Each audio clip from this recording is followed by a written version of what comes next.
C'est sérieux, monsieur Roland. C'est la pire des vipères. C'est une race de vipères que moi je vois en face de moi.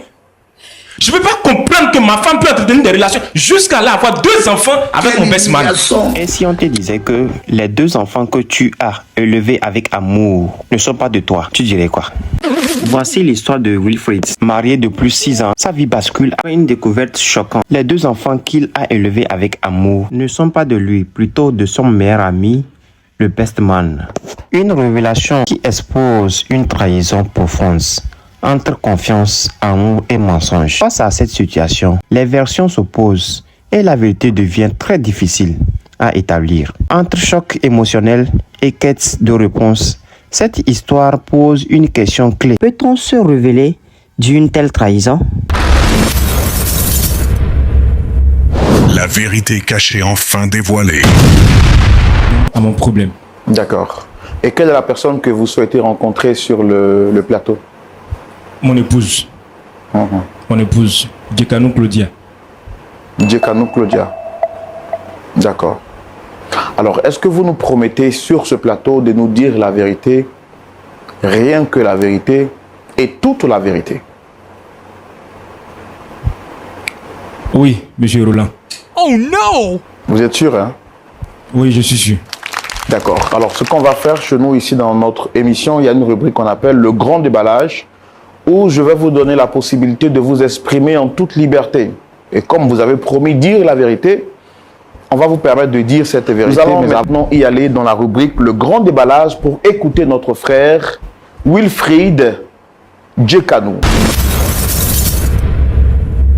La vérité cachée enfin dévoilée. Alors, monsieur Wilfred Djekanou, je vous sens impatient d'ouvrir la bouche et de nous dire ce qui brûle dans votre cœur. Alors, je vous donne maintenant toute la latitude de vous exprimer. En tout cas, merci de m'accorder votre caution. Et c'est avec votre permission, bien sûr, et à la demande de notre invité, monsieur Wilfred Djekanou, que nous allons recevoir Dame Claudia Djekanou sous vos applaudissements, s'il vous plaît.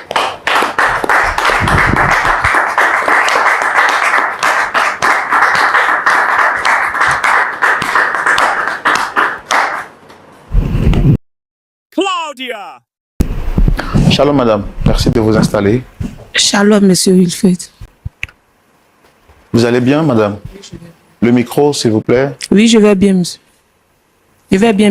Je vais bien, monsieur Roland. D'accord. Je voudrais vous demander, est-ce que vous connaissez l'émission Point d'accord? Vous avez déjà entendu parler de cette émission? On verra bien. Bon, une fois, mais j'ai jamais suivi l'émission. Ah, d'accord. Une seule fois, vous avez déjà... Ok. D'accord. D'accord. Est-ce que vous le reconnaissez? Point d'interrogation. Oui, c'est mon époux, mais je suis surpris de le voir ici. C'est pas. D'accord. Bon. C'est lui qui a demandé à vous voir. Et comme il est là, je pense qu'on va lui donner la parole pour qu'ensemble on puisse échanger. Il nous a dit qu'il y avait une incompréhension entre vous et il souhaiterait vraiment discuter avec vous sur ce plateau. Donc, on va lui donner la parole pour pouvoir s'exprimer. Est-ce que vous permettez qu'on lui donne la parole pour parler? Je ne sais même pas de quoi il s'agit. Chérie, mais qu'est-ce qu'il y a? Il ne sait pas. Nous sommes ici pour essayer de trouver une solution. Même matin, vous m'avez... On soit d'accord qu'on est arrivé ici. Même matin, tu m'as laissé à la maison. Tu dis tu partais au travail. Margot, je te trouve ici. Il ne sait pas de quoi il s'agit. Et justement, si tu m'écoutes, tu sauras de quoi il s'agit. Mais s'il y a un problème, on pourrait régler à la maison ou bien... Est-ce que nous sommes obligés de venir ici à un plateau? On vient ici quand on est mécontent. C'est quand on est mécontent qu'on vient ici. Et quand on vient, c'est pour trouver une solution. Donc si tu prends la peine de m'écouter, tu sauras de quoi il s'agit.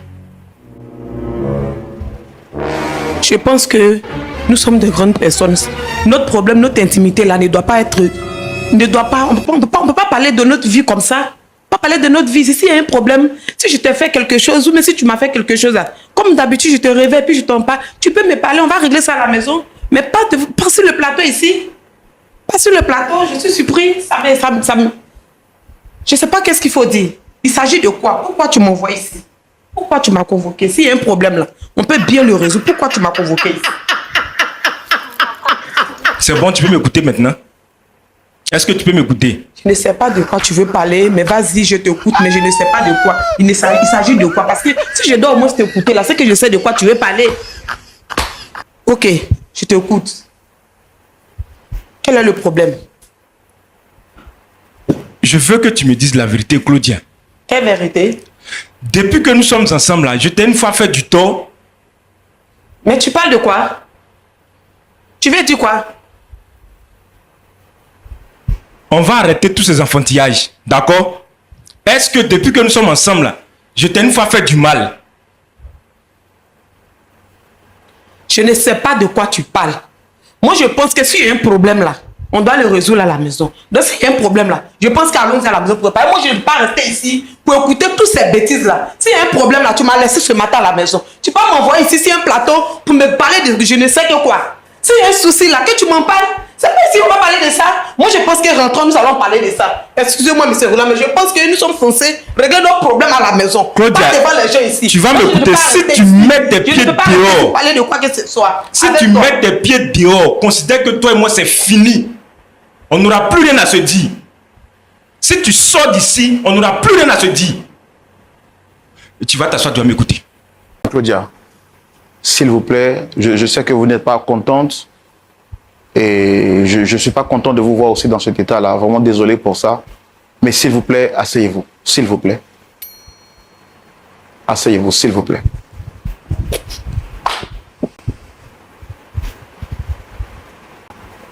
Vraiment désolé pour tout, mais je pense on finira par trouver une solution.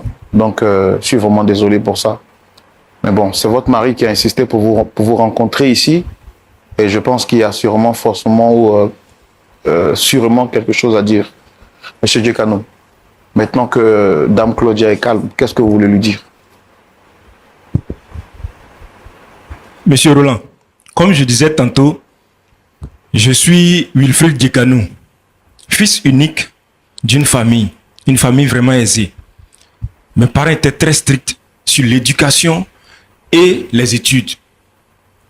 Donc tout de suite, j'ai eu mon bac très tôt. J'ai eu mon baccalauréat très tôt et je suis allé en Europe parce que après mon baccalauréat, avec une mention très bien, il m'a prévalu une bourse d'études. Je suis allé en Europe pour continuer les études. Pendant mes vacances, je venais au pays. Et là, j'étais avec ma mère tout le temps. Et il se trouve que elle a commencé à me parler de la fille de sa meilleure amie, la jeune fille du nom de Claudia. Et là, moi, j'ai dit à ma mère que pour moi, la première des choses, ce sont les études. Qu'elle attende que je finisse d'abord avant de parler d'une quelconque amie ou quoi que ce soit. J'étais vraiment réticent. Je suis retourné en Europe, j'ai fini mes études, j'ai obtenu mon doctorat en économie et j'ai commencé déjà à travailler en Europe. J'échangeais déjà avec Claudia au téléphone puisque je ne l'avais pas encore vu physiquement. Quelques années après, mon bureau a été délocalisé ici au pays où il fallait venir travailler. C'était pour moi une grâce, une joie parce que j'allais être auprès de ma mère pour bien prendre soin d'elle. Et c'est comme ça que je suis venu au pays. Je suis arrivé, j'ai pris attache avec Claudia de façon physique et on a commencé à échanger. Mais je rappelle aussi que lorsque j'étais en Europe, que j'échangeais avec elle, je venais parfois et je lui proposais même d'avoir des relations intimes. Elle a refusé. Elle brandissait toujours sa religion. Non, si on doit avoir des rapports, il faut attendre le mariage d'abord et tout ça, chose que je respectais. Bien vrai que je ne suis pas chrétien, je ne suis ni musulman, mais j'ai ma religion à moi. Celle-là qui est d'aimer son prochain, d'aider son semblable quand il faut. Et je suis venu m'installer 6 mois après. Malheureusement, ma mère décède.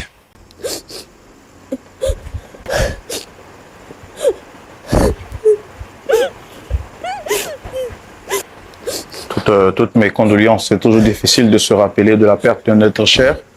Et ça crée toujours souvent des émotions assez difficiles à gérer. Et je compatis vraiment à cette douleur, même si elle n'est pas récente. Mais vraiment, je vous demande de prendre courage et de nous expliquer votre histoire en entièreté.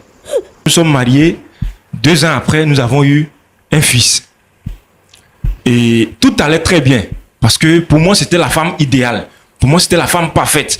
Même mes amis, par moments, disaient cela que tu as eu une très bonne femme, elle est respectueuse, elle est soumise et tout ça. Tout allait vraiment très bien. Une année en arrière, nous avons eu un autre petit garçon. Et puisque j'avais pour habitude de travailler les nuits, Une nuit, j'étais assis. À minuit, j'étais en train de travailler sur mon ordinateur. Et voici que elle reçoit un message sur son téléphone. J'étais assis sur le lit. Le téléphone est couché à côté de moi. Elle reçoit un message. À minuit, bien sûr. Je prends la peine de jeter un coup d'œil sur l'écran. Et je vois comme ça, bébé, tu me manques.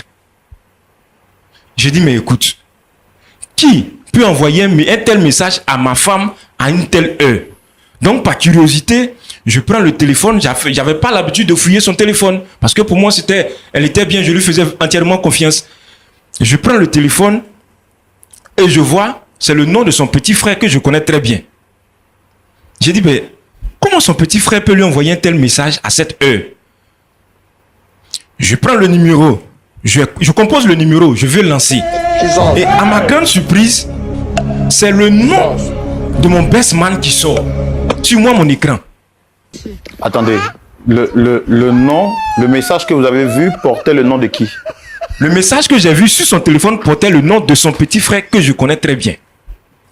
Et donc, vous décidez maintenant d'appeler pour voir pourquoi son petit frère envoie un message pareil à sa sœur. À sa sœur. Et à ma grande surprise, je compose le numéro sur mon téléphone et c'est le nom de mon best man qui sort. Je fais la comparaison des numéros. Ce ne sont pas les mêmes numéros. Le numéro du best man est différent du numéro de son petit frère. Mais sur elle, son écran, c'est le nom de son petit frère. Alors que sur moi, mon écran, c'est le nom de mon best man. Et donc là, tout de suite, ça éveille mes soupçons. Et sans toutefois lui dire, je commence à mener mes investigations jusqu'à ce que je tombe sur des nudes dans son téléphone, sur son WhatsApp.